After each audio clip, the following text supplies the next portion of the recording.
교동문 23번 시편 43편을 교독하시겠습니다. 하나님이여 나를 판단하시되 경건하지 아니한 나라에 대하여 내 송사를 변호하시며 주는 나의 힘이 되신 하나님이시거늘 어찌하여 나를 버리셨나이까. 주의 빛과 주의 진리를 보내시어 나를 인도하시고 그런즉 내가 하나님의 제단에 나아가 나의 큰 기쁨에 하나님께 이르리이다.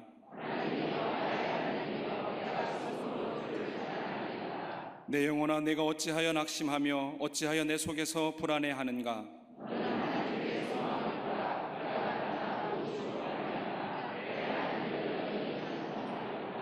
아멘.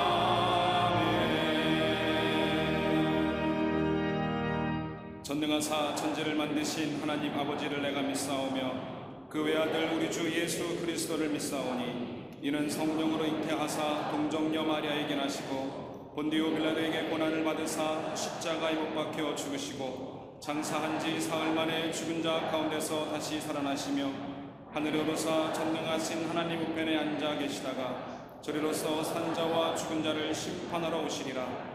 성령을 믿사오며 거룩한 공예와 성도가 서로 교통하는 것과 죄를 사하여 주시는 것과 몸이 다시 사는 것과 영원히 사는 것을 믿사옵나이다. 아멘.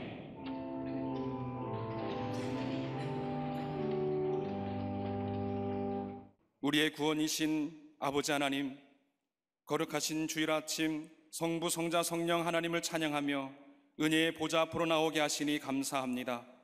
그리스도의 보혈과 성령의 능력으로 아버지의 사랑 앞에 나오게 하셨사오니 주의 백성들의 영과 진리로 드리는 예배를 받아 주옵소서. 은혜의 보좌 앞에 나아가 얽매이기 쉬운 모든 죄로부터 자유함을 얻게 하여 주시옵소서. 허락하신 생명수는 멀리하고 세상의 목마름 가운데 허덕인 죄를 회개하오니 용서하여 주옵소서. 에스겔 굴짜기의 마른 뼈들과 같이 메마른 심령이 하나님의 은총의 단비로 다시 살아나게 하여 주시옵소서. 여호와 샬롬의 하나님, 선한 목자 되신 하나님과 주의 말씀을 이 민족의 안내자로 삼게 해 주옵소서. 정치적 이해관계와 우리의 바람으로서의 평화통일이 아닌 하나님께서 이루어주시는 자유와 복음적 평화통일을 속히 보게 하여 주옵소서. 오직 하나님의 보호하심과 인도하심만으로 이 나라의 안보가 지켜지고 정치가 안정되며 경제가 회복될 수 있음을 온 국민이 기억하게 하여 주옵소서. 빛의 숲 광림재단을 구원 방주로 삼으시니 감사합니다. 모든 성도가 하나님 나라 지경을 넓히는 사명을 감당하는 거룩한 주의 백성 되게 하여 주옵소서. 하늘의 신령한 만나와 반석에서 터져나는 생수를 먹고 마시는 호렙산 기도회를 통해서 거룩하고 행복한 하루하루를 살게 하시니 감사합니다. 우리 영혼을 날마다 좋은 것으로 채워주시는 아버지 하나님의 사랑과 축복을 간증하게 하여 주옵소서. 신앙의 대를 이으며 새벽을 함께 깨우는 귀한 자녀들을 축복하시어 남은 여정 동안 뜨거운 성령 체험과 웨슬리와 같은 회심을 경험하게 하여 주옵소서. 이 나라와 세계 한국 교회를 깨우는 다음 세대로 세워질 교회 학교와 청년 선교국의 여름 성경학교 수련회, 교육 선교의 모든 자녀들이 참여하여 하나님을 만나게 하여 주옵소서. 광림 수도원 본당 리모델링과 블라디보스톡과 몽골의 선교센터 건축을 통해 쉬지 말고 기도하라 하신 명령과 땅끝까지 이르러 증인하라 하신 명령에 순종하게 하여 주옵소서. 이 시간 함께 예배하는 동서남북의 광림의 지성전과 해외에 흩어진 선교지들, 방송으로 예배하는 국내의 모든 성도들에게 성령의 단비를 내려 주옵소서. 거룩한 예배를 위해 수고하는 모든 이들의 헌신을 받으사 그 헌신에 합당한 축복의 열매를 거두게 하여 주시옵소서. 마음을 다해 찬양하는 갈릴리 성가대와 갈릴리 오케스트라의 찬양을 기뻐 받아 주옵시고 위로와 소망으로 가득 찬 찬양이 되게 하여 주시옵소서. 우리 구원의 소망이 되시는 예수 그리스도 이름으로 간절히 기도하옵나이다. 아멘. 하늘에 계신 아버지 이름 거룩하사 주님 나라 임하시고 뜻이 이루어지리라. 일용할 양식 주시고 우리들의 큰 죄 다 용서하옵시고 또 시험에 들게 마시고 악에서 구원하소서. 대개 주의 나라 주의 권세 주의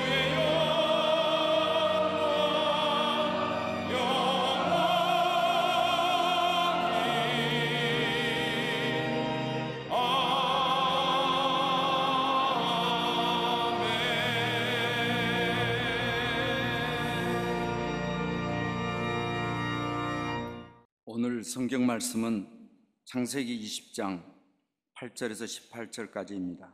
아비멜렉이 그날 아침에 일찍 일어나 모든 종들을 불러 그 모든 일을 말하여 들려주니 그들이 심히 두려워하였더라. 아비멜렉이 아브람을 불러서 그에게 이르되 내가 어찌하여 우리에게 이렇게 하느냐? 내가 무슨 죄를 내게 범하였기에 내가 나와 내 나라가 큰 죄에 빠질 뻔하게 하였느냐? 내가 합당하지 아니한 일을 내게 행하였도다 하고 아비멜렉이 또 아브람에게 이르되 내가 무슨 뜻으로 이렇게 하였느냐? 아브람이 이르되 이곳에서는 하나님을 두려움이 없으니 내 아내로 말미암아 사람들이 나를 죽일까 생각하였으며 또 그는 정말로 나의 이복 누이로서 내 아내가 되었음이니라. 하나님이 나를 내 아버지의 집을 떠나 두루 다니게 하실 때에 내가 아내에게 말하기를 이후로 우리의 가는 곳마다 그대는 나를 그대의 오랍이라 하라. 그것이 그대가 내게 베풀 은혜라 하였노라.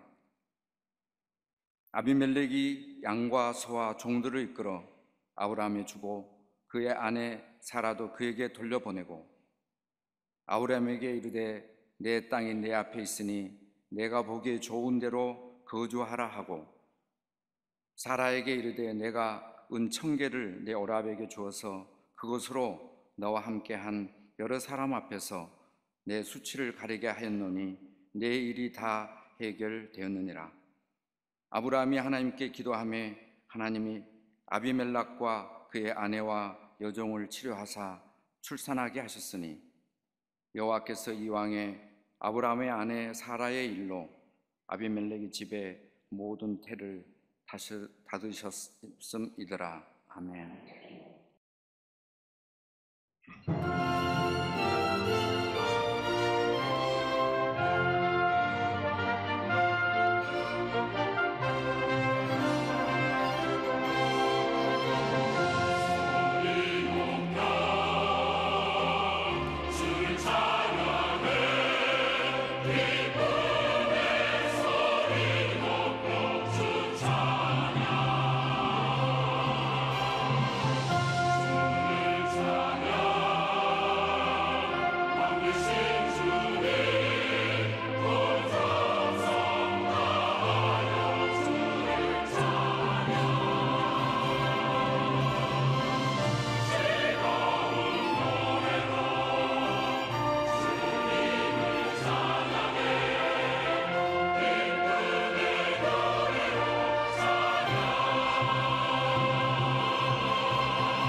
성가대와 오케스트라의 귀한 찬양에 감사합니다. 고맙습니다.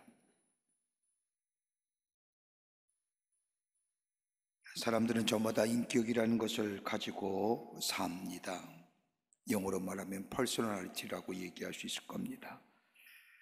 근데 그 인격을 말할 때 두 부류로 나누고 말합니다. 하나는 성숙한 사람, 또 하나는 미성숙한 사람. 여러분, 미성숙한 사람들은 대체로 이런 모습을 가지고 있습니다. 전체를 보지 못하고 부분을 봅니다. 땅을 보는데 하늘을 보지 못한다는 겁니다. 이러한 이유는 부분적인 것에 매여 있기 때문입니다. 또 하나 있다고 한다면 자기중심적입니다. 미성숙한 사람의 또 하나의 특징이라고 한다면 철저하게 자기중심적이고 나밖에 모릅니다. 대체로 이러한 사람의 모습을 어린아이와 같다고 하지요. 철없다고 얘기합니다. 세 번째면 지극히 물질적입니다. 모든 것을 보이는 것으로, 그것이 크고 작은 것으로 생각하고 해석합니다. 많이 받으면 행복한 것이고 적게 받으면 불행한 것이라고 모든 것을 물질적인 관점에서 바라보고 해석하는 사람, 미성숙한 사람입니다. 요즘 적은 게 귀하잖아요. 크다고 다 무조건 좋은 거 아니지 않습니까? 크고 작은 것으로 좋고 나쁨을 분간하고 행복과 불행을 이야기합니다. 네 번째가 있다면 현세적이며 순간적입니다. 먼 미래를 생각하지 못합니다. 다섯 번째가 있다고 하면 자기 집착에 매여 삽니다. 내가 하는 일에는 귀하고 다른 사람이 하는 일에는 잘못된 것이고, 내가 하는 직업은 좋은 직업이고 다른 사람이 하는 일은 천한 일이고, 이렇게 구분지어서 생각하며 자기에게 매여 사는 사람, 미성숙한 사람입니다. 이에 반대로 성숙한 사람에게는 또 다른 몇 가지 특징이 있습니다. 심리학자인 고든 올파트라고 하는 교수가 쓴 책 가운데 인성의 성장과 다양성이라는 책을 보면 성숙한 사람을 이렇게 몇 가지로 정의하여 이야기합니다. 하나는 뭐냐? 자아감의 확대를 가진 사람이라는 겁니다. 나라는 존재가 커져가는 겁니다.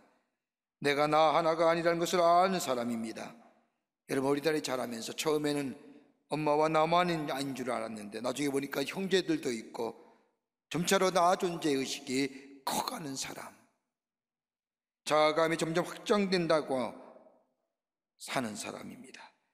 덜 큰 의미에서 자기 자신을 생각합니다. 다른 사람을 따뜻해야만이, 저 사람이 편해야만이 나도 따뜻하고 편해야 된다고, 편해질 것이라고 생각하는 사람, 그 관계성 속에서 생각하며 사는 사람, 성숙한 사람입니다. 두 번째가 있다면 정서적 안정을 가진 사람입니다. 자기 자신을 수용합니다. 그리고 자기 자신을 자기가 관리하기에 쉽게 감정에 빠지지 않습니다. 셀프 컨트롤 매니지먼트가 잘 되는 사람이 있지요. 감정에 휩쓸려 살지 않습니다. 세 번째는 책임성 있는 사람입니다. 누구를 탓하지 않습니다. 환경을 탓하지도 않고 오히려 환경의 문제를 나 자신의 문제로 생각하고 받아들여 사는 사람입니다. 여러분, 가만 보십시오. 인생을 살다 보면 실수 많이 합니다. 말의 실수도 있고 행동의 실수도 합니다. 어떤 실수는 돌이킬 수 없을 만큼 뼈아픈 실수가 되어 우리 안에 상처가 되어 흔적으로 고통을 느끼며 살 때가 많이 있습니다. 부모의 실수로 인하여 자녀들이 고통을 당하는 것, 가정의 구성원 가운데 한 사람이 저질렀던 실수로 인하여 온 가정이 고통을 당하는 것.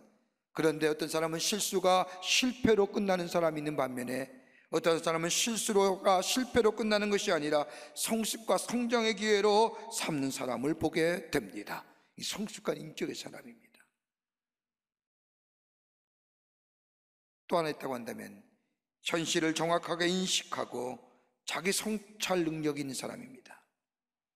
언제나 자기 자신을 볼 줄 알고 자신을 객관화시킬 수 있는 능력이 있습니다. 칭찬을 듣는다고 해서 정신 못 차리고 철랑거리는 것이 아니라, 교만해지는 것이 아니라, 또 무엇이 잘못된다고 해서 당장 모든 것이 끝나간 것처럼 실망하지 않습니다. 순간만 보는 것이 아니라 순간 너머에 있는 미래를 보기에 삶이 긍정적입니다.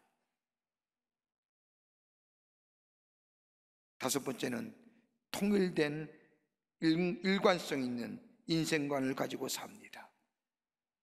이랬다 저랬다 휘청거리지 않습니다. 확고한 목표와 목표를 세우고 누가 뭐라 해도 일관성 있게 나의 길을 뚜벅뚜벅 걸어가는 사람, 이 성숙한 사람입니다. 여러분 뜻인지요? 오늘 본문의 말씀은 한편의 드라마 같은 말씀이 기록되어 있습니다. 아브라함이 가나안을 떠나 그랄 땅으로 내려갑니다. 그랄 땅에 내려가면서 아브라함의 마음속에 불안감이 찾아옵니다. 마음에 불안한 이유는 다름이 아니라 자신의 아내인 사라가 아름다웠기에 그랄 땅에 들어가면 사람들이 자신의 아내인 사라를 차지하기 위해서 자신을 죽이고 자신의 가정에는 어려움이 올 것이라고 생각하니 불안감이 엄습해 옵니다. 이러한 생각을 한 이 아브라함은 자신의 아내인 사라와 의논하면서 우리가 그랄 땅에 들어가면 내가 당신을 아내라 부르지 아니하고 누이라 부르기로 약속을 합니다. 이 상태로 아브라함의 가족이 그랄 땅에 들어갔을 때에 저 그랄 땅의 왕이었던 아비멜렉이 사라를 보고 반하여 사라를 자신의 아내로 삼기 위해서 데려갑니다. 돌이킬 수 없는 엄청난 일입니다. 아브라함이 해결할 능력이 아무것도 없었습니다. 이것을 인하여 일어나는 수많은 아픔과 수많은 고통을 고스란히 감당해야 할 지경에 이릅니다. 저는 이 말씀을 좀 준비하며 묵상하면서 제 마음속에 한 가지 딱 들어오는 게 하나 있었습니다. 이땐 사라가 나이가 90살입니다. 아름답다고 했습니다. 도무지 이 대목이 이해가 안 되는 겁니다.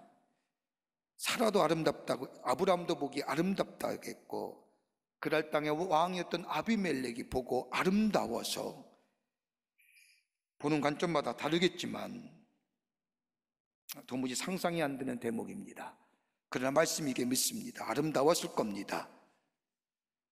아멘 하세요.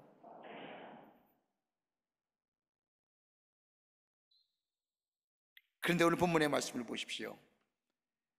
아브라함의 실수가 실패가 되어 절망과 좌절의 삶으로 몰아넣은 것이 아니라 우리 이 아브라함의 실수가 아브라함에게끔 더 믿음이 굳건해지고 이듬해 태어난 아들 이삭을 하나님께 바칠 수 있는 계기가 되며 아브라함에게 새로운 세계가 새롭게 되는 기회가 되었음을 보게 됩니다. 아브라함에 있어서 이 실수가 실패와 불황으로 끝내지 아니하고 성숙한 믿음으로, 굳건한 믿음으로 정말로 하나님이 약속하신 대로 믿음의 조상이 될 만한 그 이유가 어디에 있었을까요? 우리 다 실수하고 살잖아요. 실수가 실패로 끝내서 마음의 고통의 흔적을 가지고 삽니까? 아니면 이거 실수가 우리에게 새로운 성장의 기회로 가져다 줍니까? 오늘 본문의 말씀을 통해서 몇 가지를 함께 말씀을 나누며 은혜 받기를 원합니다. 그 첫째가 약속하신 것을 지키시는 하나님이십니다. 아브라함이 자신이 살던 갈대아 우르를 떠날 때에 하나님께서 그에게 약속하신 말씀이 있었습니다.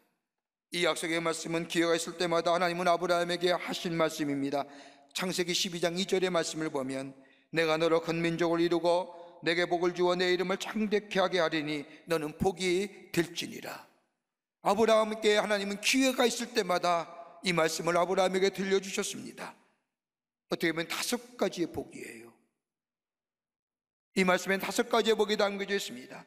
내가 너로 복되게 살게 해주겠다. 너를 통하여 내 가족이 복을 받게 하겠다. 너를 통하여 내 후손이 복을 받을 뿐만 아니라 너를 통하여 내가 속한 민족이 복을 받을 뿐만 아니라 너를 통하여 너 민족을 넘어서서 열방이 복받게 해 주시겠다라는 거예요. 5중의 복입니다. 여러분 기도할 때 어떻게 기도하세요? 지금 있는 문제를 놓고 기도하십니까? 여러분에게는 큰 문제일지 보지만 하나님 보기에는 하찮은 문제 아닙니까? 적어도 우리의 기도가 이런 기도는 돼야 되지 않겠습니까? 하나님, 나 복받는 존재 되기를 원하고 나로 인하여 내 가족이 복받기를 원하고 하나님, 나를 통하여 내 후손이 복받기를 원하며 하나님, 나를 통하여 이 민족이 복받기를 원하며 나를 통하여 이 민족을 넘어서서 열방이 복받기를 원합니다. 이런 기도가 우리에게 있어져야 되지 않겠습니까? 너무 큽니까 복이?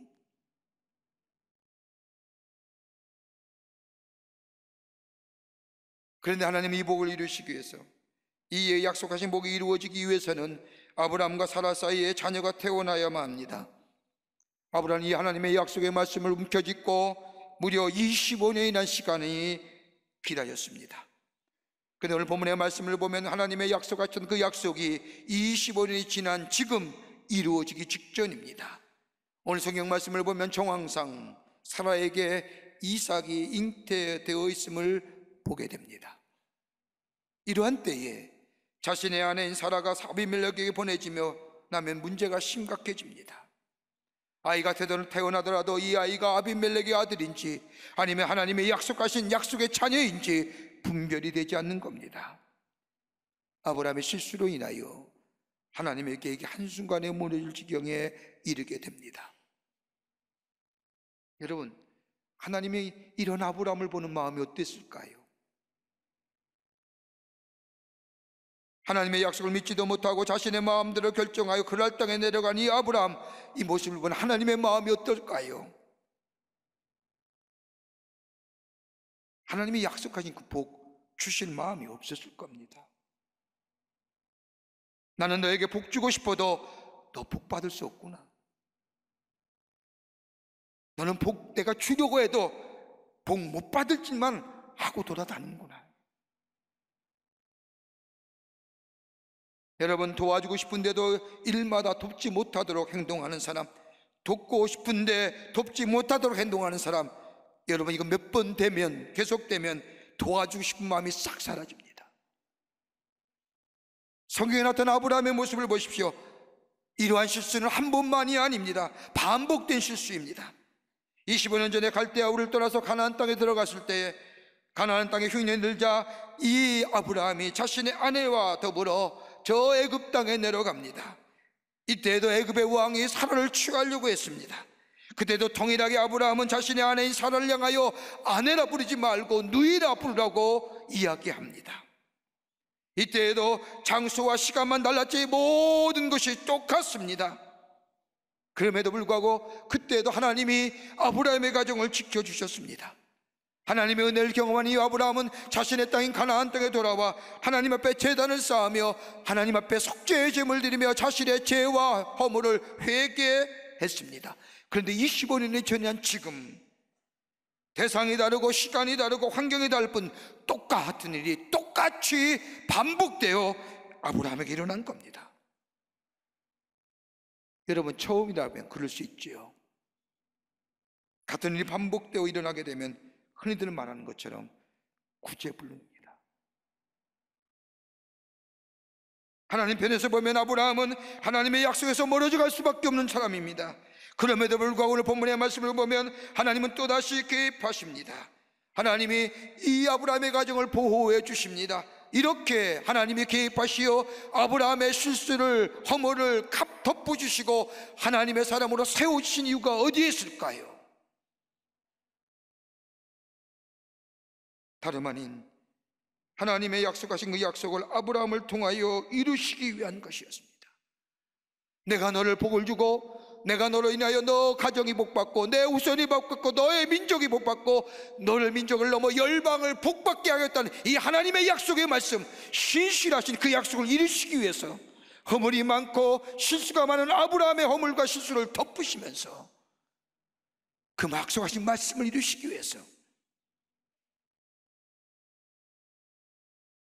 하나님의 자비와 긍휼 때문에 하나님이 아브라함의 역사에 개입하신 겁니다. 그리고 아브라함의 아비멜렉의 꿈에 나타나시어 아비멜렉을 꾸짖습니다. 오늘 본문의 말씀을 보면 이렇게 꾸짖는 이 꾸짐을 당한 이 아비멜렉이 하나님에 대하여 이야기하죠. 하나님, 왜 나는 합리적이고 이성적이며 이 사람들에게 다 물어보고 사라를 데리고 왔는데 왜 내가 문제입니까?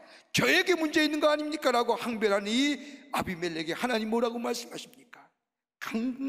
강권하여 내가 너의 마음을 알았기에 내게 죄 짓지 않도록 도와주기 위함이라. 하나님이 약속하신 아브라함에게 하신 그 약속을 이루시기 위해서 아비멜렉의 마음 강력하게 나타내셔서 내가 왜 그런 줄 아느냐? 너가 죄 짓지 않게 하기 위해서 내가 너에게 얘기하노라. 아브라함을 변호하시는 겁니다.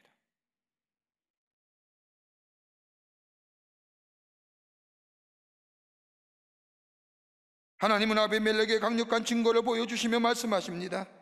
이렇게 아비멜렉에게 강하게 말씀하신 것은 아브라함과 맺은 약속을 지키시고 그 축복을 이루게 하시기 위한 하나님의 약속, 하나님의 은혜입니다. 여러분, 사람은 환경에 따라, 경험에 따라, 소유의 유무에 따라 쉽게 변합니다. 여러분, 안 변할 것 같지요? 안 그렇습니다. 이렇게 이야기하더라도, 같이 예배드리다가도 지위가 높아지고 재물이 좀 많아지면, 제가 사람을 많이 대하다 보니까 압니다. 변합니다. 태도도 변하고요. 어느 날에는 거기 있으며 예배드렸던 분이 고개 빳빳하게 들고 예배드립니다. 앞에 드렸던 분들이 점점 뒤로 가는 거 봅니다.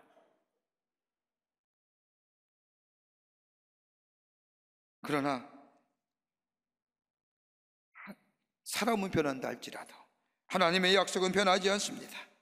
반복되는 실수와 잘못까지도 우리 하나님은 받아들이면서 당신의 약속하신 것을 취소한 분이 아니신, 약속을 지키신 분이 우리 하나님이십니다. 우리를 구원하시겠다고 약속하신 것처럼 우리를 복의 근원과 축복의 통로로 삼으시겠다고 하는 그 약속을 지키시기 위해서 당신의 하나밖에 없는 아들을 우리에게 보내주시고 우리를 위하여 십자가에 달려 돌아가게 하시고, 그뿐 아니라 우리에게 그 구원의 약속을 지키신 그 하나님, 우리가 실수로 인하여 우리에게 희망이 사라지고 우리가 우리의 미래를 열어갈 만한 아무런 가능성이 없다 할지라도 우리를 복주시겠다고 우리와 약속하신 것을 지켜나가신 하나님의 은혜가 있기에 우리는 절망이라도, 우리는 어렵다 할지라도 그 약속 속에서 우리는 이겨 승리하게 되는 줄 믿습니다. 하나님 그 약속을 이루시기 위한 겁니다. 아브라함의 실수, 아브라함의 허물, 하나님은 상대방에게 견책하시면서까지라도 그 덮으시고 하나님의 약속하신 걸 이루어 가시는 신실하신 하나님, 그 하나님이 우리의 하나님이신 줄 믿습니다. 그걸 믿는 자는 절망과 좌절에 있는 자리가 아니라, 실수로 인하여 실패의 자리에 머물러 있는 자리가 아니라 새로운 미래를 향하여 새롭게 출발할 수 있는 굳건한 걸음의 소유자가 되는 줄 믿습니다. 이게 우리의 믿음이에요. 두 번째는 깨닫고 돌이켰다는 겁니다. 아브라함의 실수가 실패로 끝나지 않는 이유는 자신의 죄악에 대하여 깨닫고 돌이켰다는 겁니다. 꿈을 통하여 하나님을 만난 아비멜렉이 아브라함을 불러놓고 묻습니다. 왜 이 나라와 왜 나로 하여금 큰 죄에 빠지게 했느냐고 하는 이 질문에 아브라함은 솔직하고도 정직하게 대답합니다. 그 말씀이 창세기 본문 20장 11절에 나와 있습니다. 좀 쉽게 해석하여 이야기하자면 이 말씀입니다. 나는 하나님은 온전히 믿지 못하는 두려움이 있었다고 하면서 이곳에는 하나님을 아는 사람이 없기에 하나님을 두려워하지도 않고 내가 하나님이 사람이라는 것을 알지 못하고 사람들이 자기들의 마음대로 할 것을 두려워했기 때문이라고 얘기합니다. 하는 말로 말하면 내 안에 두려움이, 내 안에 하나님을 믿지 못하는 불신앙이, 내가 그렇게 한 것은 다름이 아니라 내 안에 하나님 믿는 믿음이 복기에 그 불신앙의 자리에 두려움이 찾아왔기 때문이라고 얘기합니다. 더 나아가 내 아내를 아내로 말하지 못하고 누이라 말할 수밖에 없었고, 내가 누나야 불러야 할 이유는 다름이 아니라 나의 생명이 보존될 것이라고 하는 나의 비겁함 때문에 이 실수가 일어났습니다. 그러면서 아브라함은 자신의 비겁함과 불신앙과 그 두려움이 어디서부터 시작되었는지를 고백합니다. 하나님이 자신을 부르시며 저 약속의 땅으로 나아갈 때부터 자신의 아내와 약속했다는 겁니다. 가나안 땅에 가더라든지 어느 땅에 가든지 그 땅에는 참 무지막지한 사람들이 많으니 당신의 미모가 아름다우니 내가 당신을 아내라 부르지 아니하고 누나라 부르겠다. 하나님의 약속의 말씀을 받았지만은 하나님을 믿는다고 믿지만은 성경 말씀대로 갈 바를 알지 못하지만은 그가 하나님을 믿음에라고 하는 믿음을 가지고 나아갔지만은 그의 이 마음속에는 여전히 하나님을 믿지 못하는 두려움, 불신앙, 그로 인하여 비겁함이 자신의 자리의 마음에 자리 잡고 있었다는 겁니다.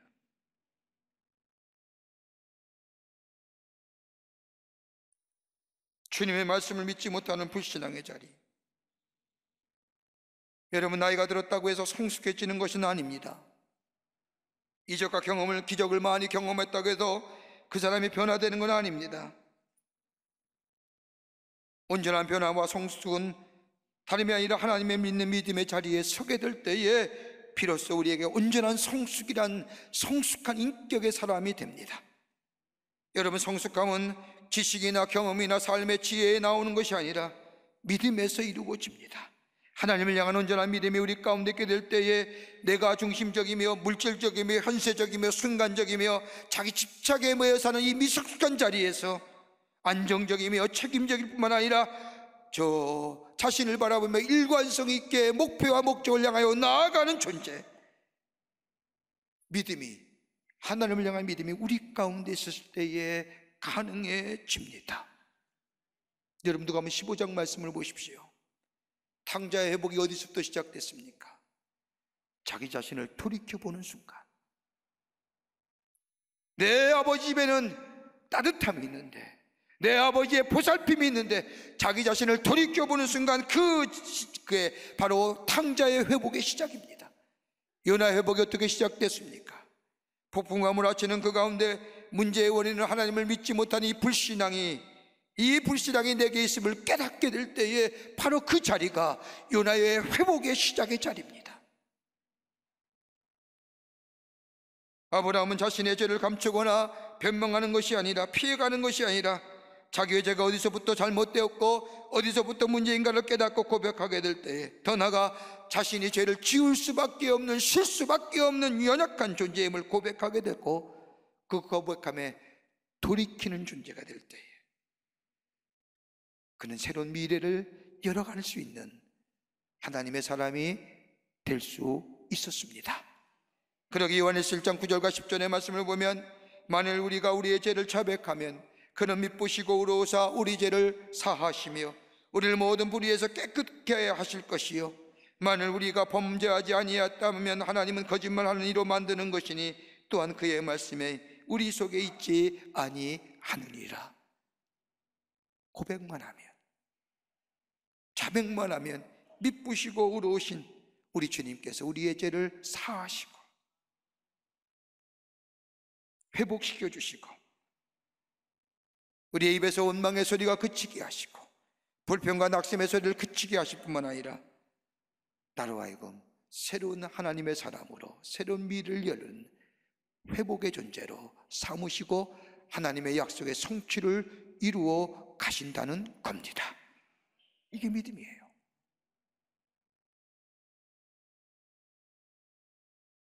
끝으로 아브라함은 다시금 하나님이 주신 사명을 붙잡았습니다. 하나님이 주신 사명을 다시금 붙잡았다는 겁니다. 아브라함의 실수가 실패로 이어지지 않고 축복으로 이어질 수 있는 것은 하나님이 주신 사명을 붙잡았다는 겁니다.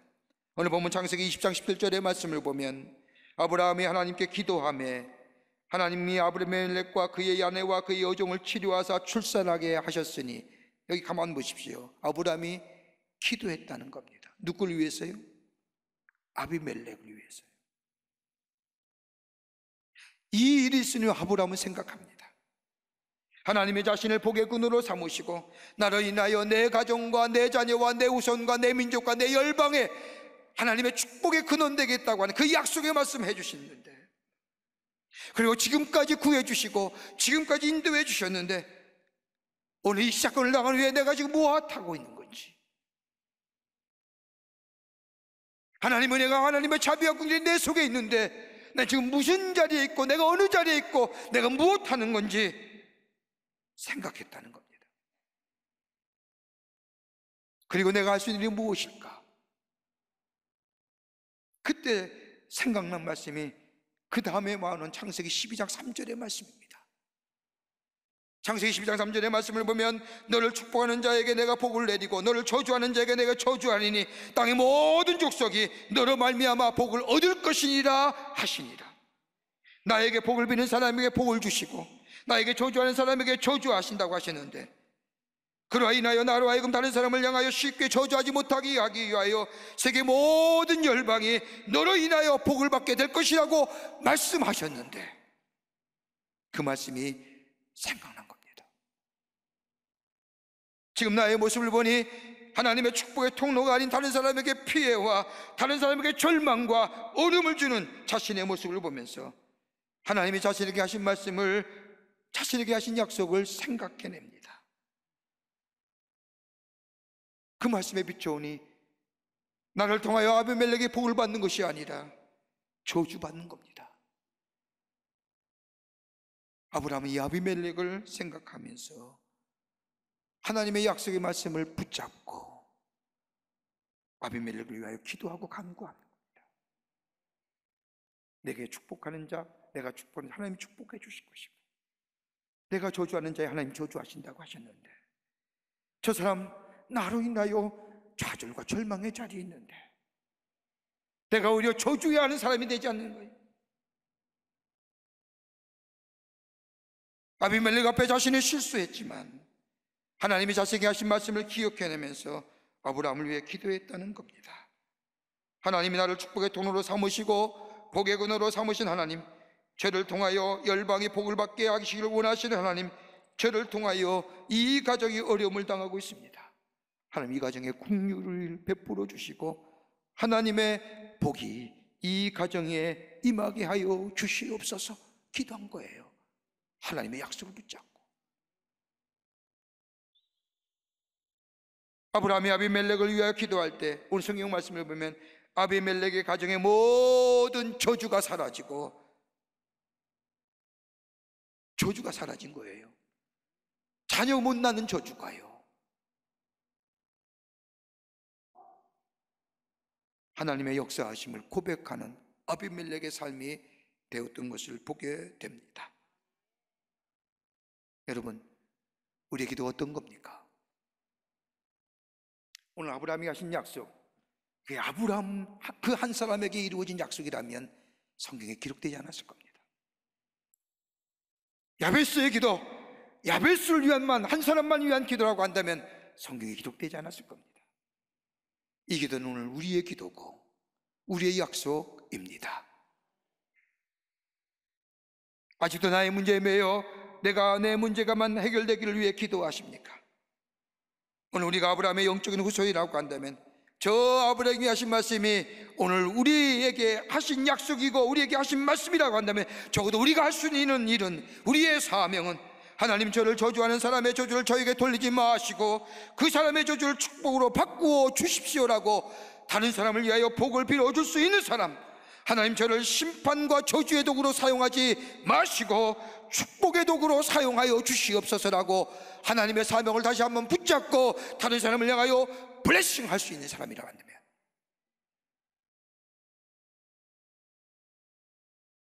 얼마나 귀한 하나님의 약속의 말씀이십니까? 하나님, 저 사람 하나님 뭐 하십니까? 저 사람 안 잡아가고, 이런 얘기하는 게 아니라 하나님 뭐 하십니까? 주무십니까? 이런 얘기하는 거 아니고, 비록 밉다 할지라도, 미워할 대상이라 할지라도 내가 하나님의 사명을 붙잡고 저를 위해 축복하게 될 때에 저의 마음이 살라지고 사랑할 대상이 되고 내가 축복하는 만큼 하나님이 약속하신 대로 저에게 축복하게 되어지는 복된 인생으로 살아가게 된다면, 우리가 기도할 때 하나님 우리의 기도를 들으시고 축복의 문을 열어 가시는 겁니다. 우리가 붙잡은 사명, 아브라함이 약속하신 것처럼 너를 축복하는 자에게 내가 축복하고 너를 저주하는 자에게 내가 저주하는 그 약속의 말씀을 붙잡고 이것이 우리의 사명임을 깨닫고 다른 사람을 위하여 기도할 때에, 복을 빌 때에 바로 우리 하나님 우리를 사용하여 우리가 바로 그 약속하신 것처럼 축복의 통로가 되는 복된 인생으로 살아가게 되는 줄 믿습니다. 나라가 참 어렵지요? 이 나라의 평화와 자유는 우리나라에 있지 않은 것 같아요. 저 장사꾼 딜러에게 있는 것 같습니다. 트위터 한번 날리니까 금세 평화에 자유가 된 것처럼 염려스럽고 걱정스러운 장면이 많습니다. 볼 때마다 저 사람 왜 이래 할 정도입니다. 막. 그럼에도 불구하고 저들을 볼 때마다, 그 사람을 볼 때마다, 저 북녘에 있는 뚱뚱한 친구를 볼 때마다 분노가 나고 화가 나지만, 그럼에도 불구하고 우리의 사명은 뭐예요? 저주하기보다는 저를 위해 블레싱할 수 있는. 왜요? 디모데전서 2장의 말씀을 보면 바울이 디모데에게 권면합니다. 권세 있는 자들을 위하여 기도할지니라. 왜? 우리의 삶의 고요함과 평안함과 더불어 안전함을 위해서. 하나님 저들의 마음을 주장해 주셔서 저들이 하는 일이나 저들이 말하는 일이나 저들이 행동하는 일이나 우리가 하여금 평안함과 고요함과 단정함을 허락해 달라고. 저를 위해 뭐예요? 기도할 수 있는 자들. 이게 하나님의 사람들입니다. 마음이 썩 안 내키지요? 해야 됩니다. 그럼에도 불구하고 해야 됩니다. 그럴 때 우리 안에 이 땅의 고요함이, 평안함이, 단정함이 우리의 삶 속에 임하게 됩니다. 오늘 얘기한 말씀합니다. 너가 축복하는 자를 내가 복내리고 내가 너를 저주하는 자에게 내가 저주하리라고 말씀. 우리의 삶은 예수님이 다른 사람의 생명을 살리듯이 우리의 삶은 생명을 살립니다. 비록 우리의 삶이 구체적으로 생명을 살리는 일이 일어나지 않는다 할지라도 우리의 주신 귀한 이 사명, 하나님 저들 축복해 주십시오. 저들 하나님 보고 허락하여 주시옵소서라고 복을 비는 기도가 우리의 사명인 줄 믿고 복 비는 기도를 드리게 될 때 하나님은 우리의 삶을 하나님의 나라의 축복의 통로로 사용하시고 우리에게 그 복을 비는 것만큼 우리에게 하늘의 복을 허락해 주실 줄을 믿습니다. 이게 우리의 사명입니다. 이 믿음 가지고 승리하면서 하시는 여러분과 저와 되시기를 주의 이름으로 축원합니다. 하나님 감사합니다. 주께 저희들 사랑해 주셔서 하나님의 자녀 삼으셨는데 하나님 우리에게 약속하신 말씀 붙잡게 하여 주시고 하나님이 주신 말씀처럼 내가 땅에서 축복하는 자에게 내가 복을 내리고 저주하는 자에게 하나님 저주를 허락하신다고 했는데 우리가 다른 사람을 죽이기보다는 생명 살리는 존재가 되게 하시고 다른 사람을 향하여 복을 구하고 복을 기도할 수 있는 저희들 되게 하여 주셔서 이 땅의 축복의 통로로 사용받는 하나님 나라의 거룩한 백성으로 거룩한 영향력을 끼치는 삶으로 살아갈 수 있도록 도와 주시옵소서. 성령이 도우실 줄 믿으며 예수님의 이름으로 기도하옵나이다. 아멘.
지금 우리 주 예수 그리스도의 크신 은혜와 하나님 아버지의 한량없으신 사랑하심과 성령님의 인도하심과 교통하심과 내재하심이 거룩한 주의 날 주의 전에 올라와 하나님 앞에 예배드리며 주의 말씀 가슴에 품고 실수를 실패로 하는 것이 아니라 실수를 내 더욱더 굳센 믿음의 자리에서는 새로운 기회와 하나님의 축복의 하나님의 약속을 이루는 삶으로 새롭게 살아가기로 결단하는 이 사랑하는 모든 사랑하는 우리 광림의 권속들과 영상을 통하여 하나님 앞에 예배드리는 한국교회 성도들과 그 밖에 거룩한 백성들 위해 주께서 지금으로부터 영원토록 함께 하시기를 간절히 축원하옵나이다. 아멘.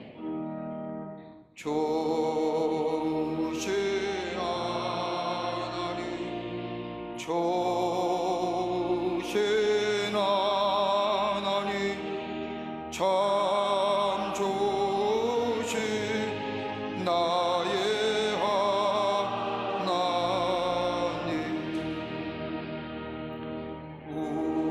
우리의 예배를 받으신 하나님, 참